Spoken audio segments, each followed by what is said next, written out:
Hello दोस्तों, कैसे हैं आप लोग? अच्छे होंगे। देखो बेटा, आज की वीडियो में हम आपको बहुत इंपॉर्टेंट, बहुत बेसिक पॉइंट्स बताने वाले हैं। किसके? वर्क के। Work work energy and power. तो हम लोग बात इसमें करेंगे वर्क की।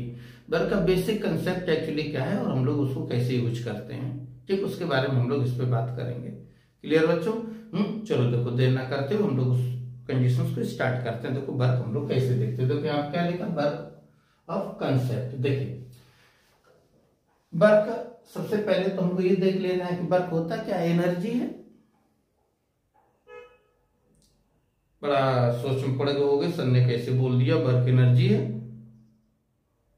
अरे भाई, वर्क एनर्जी है, एनर्जी वर्क है, बस खाली उसमें चेंजेस क्या होता है कि वर्क जन में एक कंडीशन से डाल दो तो एनर्जी बन जाती है। जैसे for example, work done by velocity क्या हो गया, kinetic energy. Work done as height क्या हो गया, potential energy. Work done in spring क्या हो गया, स्प्रिंग एनर्जी। बात को समझ रहे हो ना? Work done in elastic condition तो क्या हो गया, इलास्टिक एनर्जी। तो बड़ा करीबी रिश्ता है इनका, ठीक है। तो लेकिन हम लोग पहले बेसिक वर्क, आज का जो लेक्चर है उसमें बेसिक वर्क और वर्क की प्रॉब्लम हम लोग किस तरीके से करेंगे। तो देखिए, सबसे पहले तो ये देख लो, वर्क डन हम लोग पॉजिटिव कब लेते हैं और नेगेटिव कब होता है। तो देखो यहाँ पर energy is transferred to the object. अगर किसी ऑब्जेक्ट में एनर्जी हम लोग ट्रांसफर करते हैं तो उस कंडीशन से वर्क हम लोग कैसा लेंगे, बोलो बेटा? पॉजिटिव। यस। और energy is transferred from the object, अगर ऑब्जेक्ट से एनर्जी ट्रांसफर होती है तो ऐसे कंडीशंस पर हम लोग क्या ले लेते हैं, नेगेटिव। तो ये एक बात हम लोग यहाँ पे ध्यान दें। वैसे इसका बहुत ज्यादा कहीं रूल नहीं है, कभी कभार प्रॉब्लम्स में ऐसी कंडीशंस आ जाती हैं जब हमको इसको ध्यान रखना पड़ता है। ओके बेटा, क्लियर? तो देखिए, इसका जो बेसिक कंसेप्ट है, सीधा वर्क डन हम लोग कैसे लिखते हैं। देखिए, work equal to integration vector F into d r, और इसमें लिमिट लगा दो R1 टू R2। ये फार्मूला हम लोग बेसिक इसका यूज करते हैं। अब यहाँ प्रॉब्लम ये फंस जाती है कि जो फोर्स है हमारा, ये दो तरीके से यहाँ पर हम लोग यूज करेंगे। एक वेरिएबल फोर्स, कि ऐसी कंडीशंस जो फोर्स टाइम के हिसाब से या फोर्स डिस्टेंस के हिसाब से चेंज होता हो, तो उसको हम लोग बोलते हैं work done by variable force. Work done by variable force. तो यहाँ पर हमको सिंपली बेसिक टाइप का इंटीग्रेशन करना पड़ता है। ओके, देखो जैसे यहाँ पे क्या लिखा है, यहाँ पे एफ, तो एफ की वैल्यू रख दो। अब एफ अगर एक्स के फॉर्म में है तो यहाँ पे एक्स रख लेना, वाई के फॉर्म में है तो इधर वाई कर लेना, टी के फॉर्म में है तो इधर टी कर लेना, और जो लिमिट बोले उस लिमिट को रख के बेसिक इंटीग्रेशन करना और उसको सॉल्व कर लेना। तो work done by the variable forces की प्रॉब्लम हम लोग यहाँ से ऐसे सॉल्व कर लेंगे। क्लियर? अगर इसमें ऐसी कंडीशंस ले लें, देखो इफ फोर्स इज कांस्टेंट, अगर फोर्स कांस्टेंट है तो आप सीधा सीधा W इक्वल टू क्या लिख लेते हैं, F डॉट एक्स। इसको हम लोग ऐसे भी डिफाइन कर सकते हैं, dot product of force and displacement is called the work. Yes.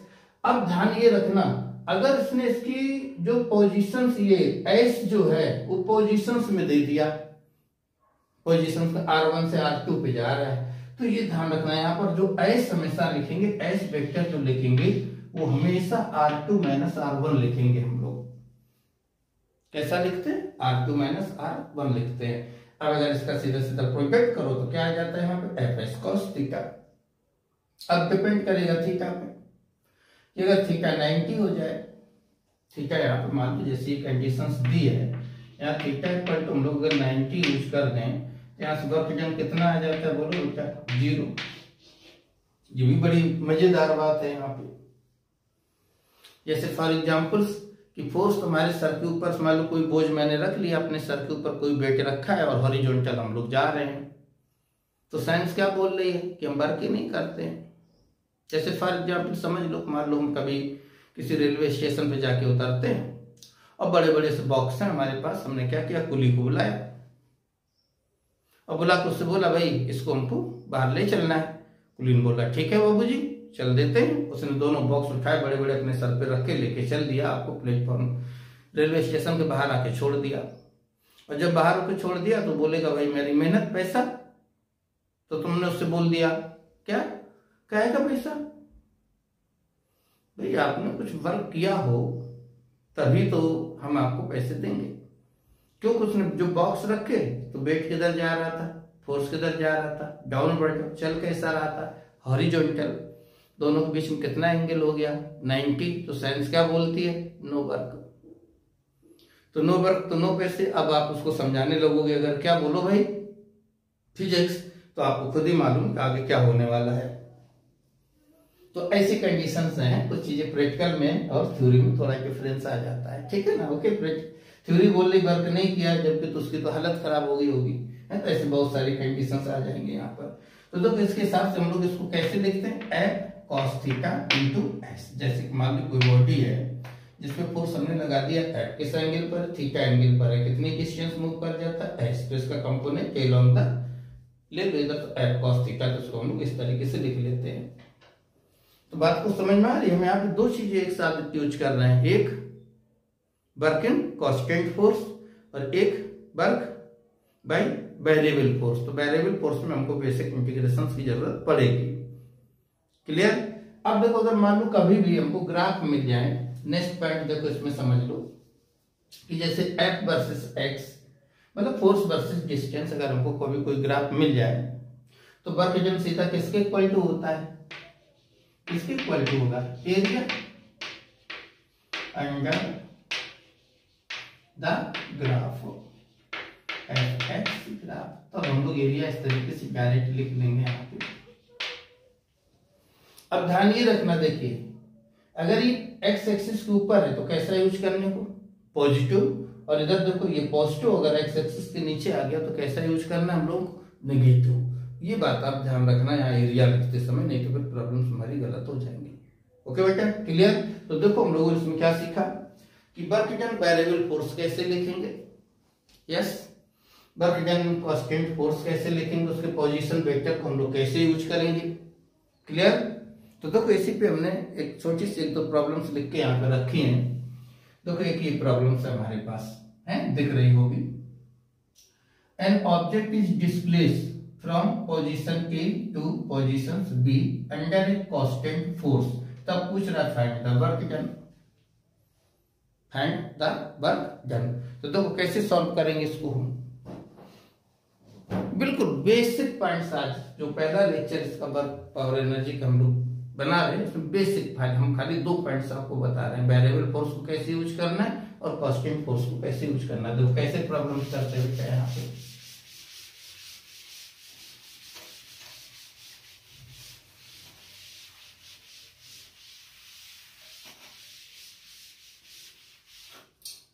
देखो ऑब्जेक्ट इज डिस्प्लेस, कहां से कहां तक डिस्प्लेस करता है? क्वेश्चन नंबर 1 देखो, A to B, A to B ये डिस्प्लेस करता है। ए की पोजीशंस क्या लिखी? 2, 3, 4 ये पोजीशंस लिखी है मीटर। और कहां से डिस्प्लेस होके जाता है? बी पे, बी की पोजीशंस 1, 2, 3 ऐसे लिखी है मीटर। इस बीच में जो कांस्टेंट फोर्स हमने यूज किया है वो क्या दिया है? देखिए कांस्टेंट फोर्स जो हमारे पास है वो दिया है 2i plus 3j plus 4k ऐसे। तब बोल रहा है कि एक कोई देखो यहाँ लिखा object is displaced from point A 2, 3, 4 to point B 1, 2, 3 metre under a constant force F equal to 2i plus 3j plus 4k। तब बोल रहा फाइंड द वर्क डन। तो देखो सबसे पहले तो इसने कैसा लिखा है? पॉइंट में लिखा है, तो इसको किस में लिखना है? वेक्टर्स में। तो ये क्या होता है? x y z। अगर दो लिखे हो एक लिखा हो तो उसी हिसाब से हम लोगों को समझ लेना है। तो यहाँ पे सबसे पहले ये यहाँ से स्टार्ट होता है, तो ये कौन सा वेक्टर है? r1। क्या लिखोगे? देखो यहाँ से 2i 3j प्लस 4k ऐसे लिखा, ये लिख लो सबसे पहले। यहाँ पर ये क्या दिया है? r2 क्या लिखा है? i प्लस j और प्लस k ये लिख लिया, ठीक 2j। यहाँ पे कितना है बच्चों 2j। तो सबसे पहले तो यहाँ ऐसे निकालो, और ऐसे निकालने का रूल हमने कैसे बताया, R2 माइनस R1। कभी R1 माइनस R2 नहीं करना, फाइनल से इनिशियल को माइनस करोगे तभी तो बिटवीन डिस्प्लेसमेंट निकलेगा ना। बोलो बात क्लियर है ना, तभी तो डिस्प्लेसमेंट निकलेगा। तो देखो सबसे पहले तो ये निकाल लो, यहाँ से क्या आएगा I plus 2j 3k okay minus में कितना आएगा 2i plus 3j plus 4k okay. अब इसको माइनस कर लो, देखो यहाँ से माइनस 2i तो क्या बचेगा माइनस i, इससे देखो माइनस j और माइनस k, ये हमारी पोजीशन हो गई s की ओके। और इधर दिया हुआ है फोर्स, इधर क्या गिवन है बोलो बेटा फोर्स। तो अब देखो यहाँ वर्क डन कैसा कांस्टेंट फोर्स का है, तो सीधा क्या लिखोगे फोर्स डॉट एस। तो कितना आया देखो 2i plus 3j plus 4k okay. Dot of, dot के साथ में लिखना है यहाँ पे i minus j minus k okay minus i। तो देखो अभी डॉट प्रोडक्ट हो गया, डॉट प्रोडक्ट तो मालूम है ना, वेक्टर में हम लोगों ने देखा है, नहीं तो वीडियो बना हुआ है इसमें, आप देख सकते हो सर्च करके उसको ओके। तो सीधा कैसा प्रोडक्ट करते हैं आई आई जे जे के के, बाकी सारे के सारे एलिमेंट हमारे क्या हो जाते हैं बोलिए बेटा 0, बाकी सारे के सारे एलिमेंट हमारे क्या हो जाते हैं बोलिए बेटा 0 ओके। तो बस डॉट प्रोडक्ट कर दो, आई आई माइनस 2 जे जे माइनस 3 के के माइनस 4, सब मिलाकर कितना आंसर आ गया माइनस 9 जूल। इस तरीके के क्वेश्चन हम लोग करेंगे, बेसिक कंसेप्ट, बिल्कुल basic concept of work done. Clear बच्चों। अब देखो बेटा नेक्स्ट क्वेश्चन, यहाँ पे हम लोग सेकंड क्वेश्चन से देखते हैं कैसा लिखा है। देखो an object displace from position vector r1 2i plus 3j and r2 4i plus 6j under a force. अब फोर्स कैसा लिखा है 3x स्क्वायर और प्लस 2yj, मतलब ये फोर्स x और y दोनों पे डिपेंड कर रहा है। तो कैसा फोर्स हो गया बोलो बेटा वेरिएबल फोर्स हो गया। कैसा हो गया वेरिएबल फोर्स हो गया। देखो इस प्रॉब्लम को हम लोग कैसे सॉल्व करेंगे ओके।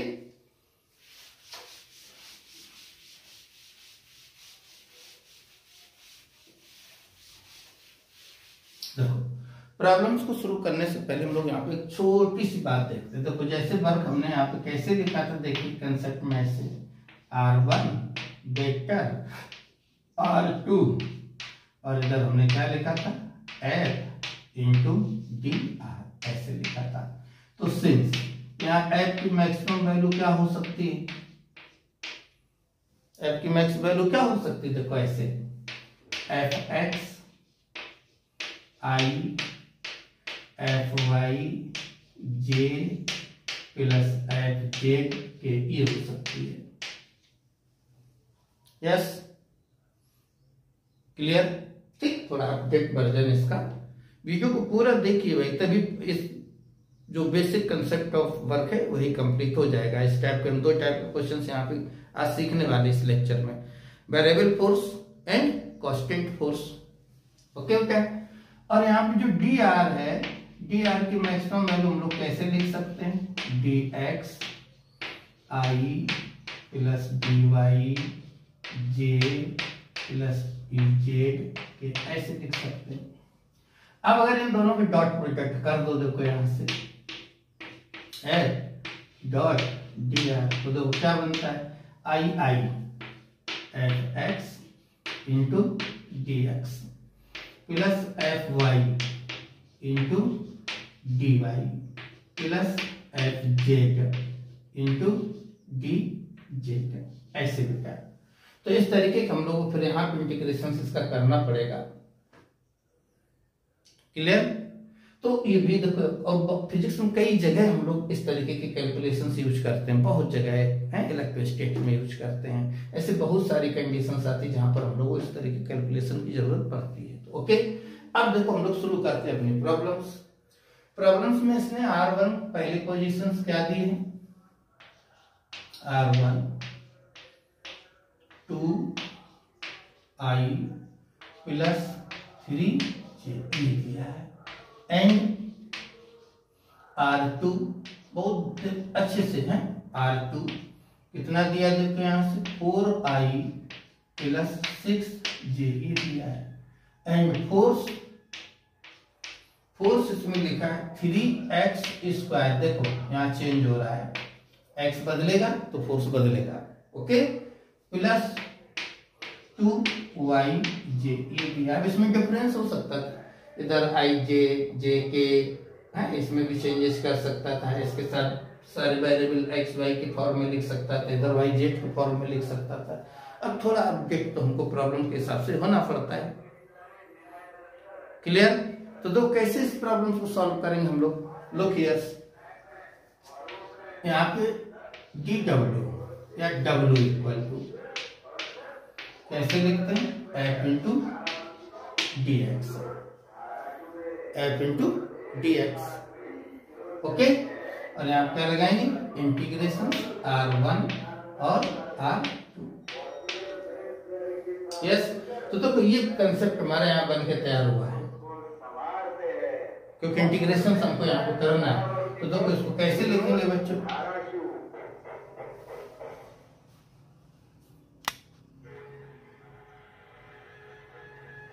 कैसे लिखेंगे देखिए इधर, ओके।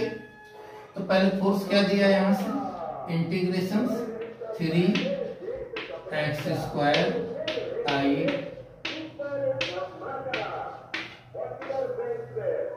ओके,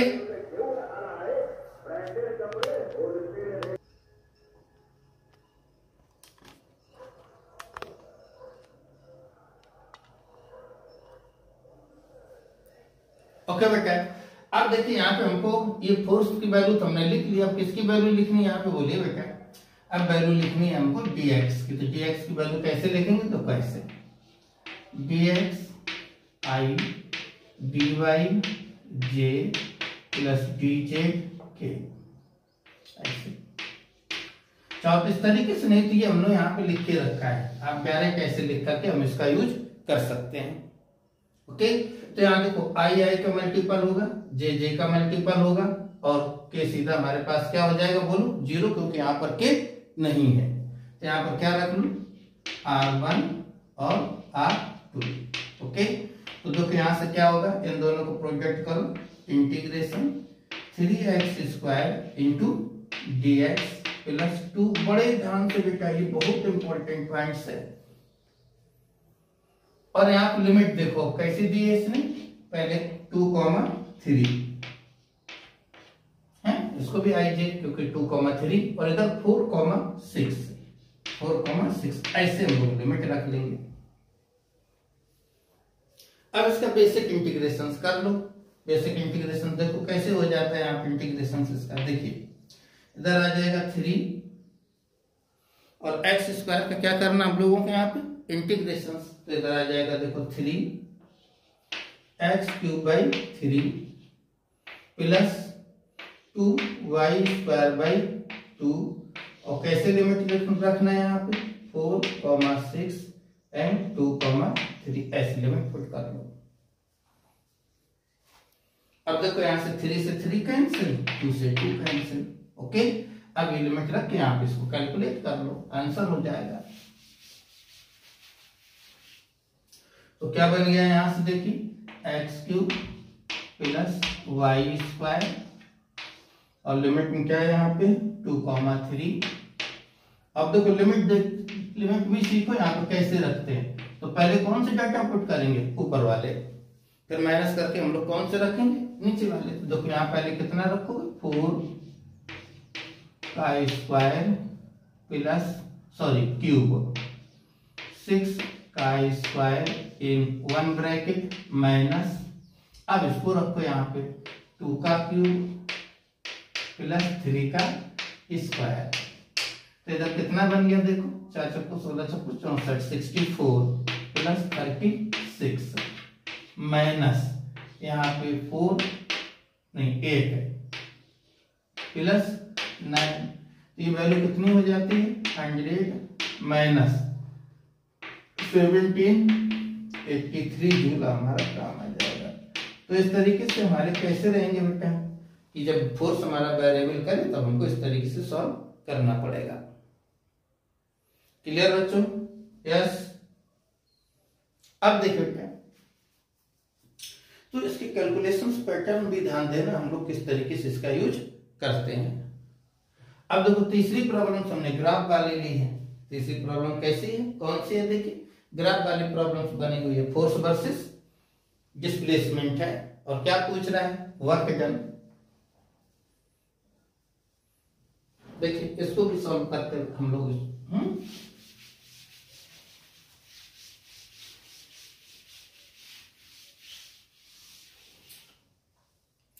देखो ग्राफ एक्स वर्सेस दिया हुआ है, इसे इधर एक्स है और इधर फोर्स इन न्यूटन और एफ इन मीटर ऐसे दिया हुआ है। ग्राफ इस तरीके से बना हुआ है ऐसे। तो देखो यहाँ पे क्या लिखा है बेटा 20, ठीक, और इधर 2, 4 एंड 6 और यहाँ पे क्या लिखा है -10। तो लिखना क्या है वर्क डन। तो ये वर्क डन कैसा होगा पॉजिटिव और ये कैसा आ जाएगा नेगेटिव। तो सीधा ट्रायंगल का एरिया लिखना है कैसे 1/2। कितनी हाइट है 20, बेस कितना है 4 माइनस 1/2 कितनी हाइट है 10 और इसका बेस कितना है 2। तो इसको सॉल्व कर लो, कितना होता है 40 माइनस 10, आंसर क्या आ जाता है 32। तो इस तरीके से हम लोग ग्राफ वाले प्रॉब्लम्स कर लेंगे। बोलो बात क्लियर है ना? ठीक। अब देखो यहाँ पे एक क्वेश्चन हम और लिखते हैं। देखो अगर वो x इक्वल टू ऐसे दे देता है 2x प्लस 1 ऐसे लिखा है, ये x की वैल्यू लिखी हुई है। अब पूछ रहा है बेटा find the work done. Work done किसमें बेटा, जब हमारी x की वैल्यू क्या ले लेते हैं x 1 to 2 ऐसे बोल देगा। तो ये भी किस पे डिपेंड करता है, वर्क डन वेरिएबल फोर्स। तो देखो इसको कैसे सॉल्व करते हैं। इस टाइप की अगर प्रॉब्लम हमारे सामने आ जाए तो हम लोग किस तरीके से सॉल्व करेंगे। क्या फार्मूला लिखेंगे यहाँ से W इक्वल टू वेरिएबल क्या है dx और उठा के इंटीग्रेशन। यहाँ क्या लिखेंगे x1 to x2। ऐसे थोड़ी थोड़ी अपडेट तो होना पड़ेगा ना हम लोग को, 11-12 की बात हो रही है। तो रख दो वैल्यू यहाँ पे इंटीग्रेशन 1 to 2, यहाँ पे क्या रखना 2x प्लस 1 इंटू dx उठा के इंटीग्रेट कर लो। इसका कितना आता है 2x² 2 प्लस x और यहाँ पे 2 to 1 ऐसे क्वेश्चंस कर लेंगे। पहले क्या रखेंगे 2, तो यहाँ 2 का square plus 2 in bracket minus 1 का स्क्वायर प्लस 1, ये कितना हो गया 6 माइनस 2, आंसर कितना आ जाएगा 4। इस तरीके से। तो देखो इसी हम लोग एक्चुअली यही है हमारे पास कंसेप्ट ऑफ वर्क। बाकी तो हमें इसके बहुत सारे केसेस हम लोगों को देखने हैं, वो सारे केसेस हम लोग सीक्वेंस बाय सीक्वेंस मैं वीडियो बना के अपलोड करेंगे। यस।